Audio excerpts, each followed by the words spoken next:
Gas వెలిగించకుండా నూనె, నెయ్యి, పంచదార వాడకుండా 5 నిమిషాల్లో తయారు చేసుకున్న ఈ బర్ఫీ నోట్లో వెన్నలా కరిగిపోతుంది. చాలా చాలా రుచిగా ఉంటుంది. కప్పు నిండుగా పుట్నాలను తీసుకుని మిక్సీ జార్లోకి వేసుకోవాలి. ఇందులోకి పావు కప్పు జీడిపప్పు, కొద్దిగా టర్బూజా గింజలను అయితే వేస్తున్నాను. మీకు ఇష్టమైన డ్రై ఫ్రూట్స్ని ఇందులోకి వేసుకోవచ్చు.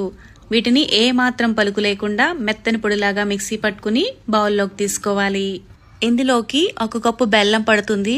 మీరు బెల్లం ప్లేస్లో పంచదార వేసుకుంటే 3/4 కప్పు వరకు పంచదారను వేసుకోవచ్చు. 1/2 కప్పు ఎండు కొబ్బరి తురుము వేసుకుని ఇవన్నీ కలిసినట్టుగా బాగా మెత్తగా పొడి చేసుకుని గిన్నెలోకి తీసుకోవాలి. ఇవన్నీ కలిసినట్టుగా ముందుగా బాగా మిక్స్ చేసుకుని గోరువెచ్చటి పాలను కొద్దిగా వేసుకుంటూ చపాతీ పిండి ముద్దలాగా కలుపుకోవాలి. పాలు ఎక్కువగా ఒక్కసారిగా వేసుకున్నారంటే పిండి పలుచగా అయిపోతుంది. కొంచెం వేసుకుంటూ గట్టి పిండి ముద్దలాగా కలుపుకోవాలి. ఇలా కలుపుకుంటే సరిపోతుంది.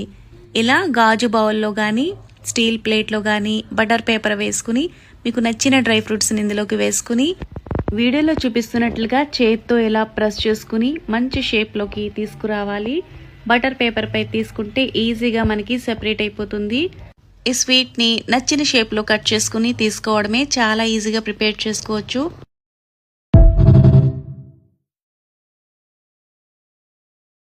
Download ShareChat.